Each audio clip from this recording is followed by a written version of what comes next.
Hey y'all, I'm Tom the DM. Let's use some of my terrain to make a vampire's crypt. Now, I was a little nervous going into this month's terrain build, mainly because there are just so many ways that you can make a vampire's crypt and I didn't have a clear way that I wanted to go. So I grabbed my terrain and just started building. During this build, I kept thinking back to that old Hugh Jackman movie Van Helsing. For the most part, that movie sucked, but it had a really cool aesthetic, and I remember that Dracula's lair had a lot of different bridges and platforms. So I added something like that to this build in order to provide elevation. I also wanted the lair to be as void of color as possible aside from the lighting terrain, so I stuck with gray dungeon and mountain tiles.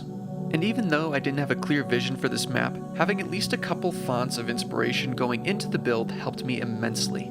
And I think that's a good rule of thumb for anyone using terrain. Just try to understand the vibe that you're trying to capture, and then see what happens in the moment as you build. Be sure to comment any builds you would like to see in the future, and if you want actual voting power for future builds, consider subscribing to my Patreon. I release custom content for encounters every single month, and there's actually some content you can get there for free just by checking it out. Anyways, I hope you like this month's terrain build, and I'll see you next time.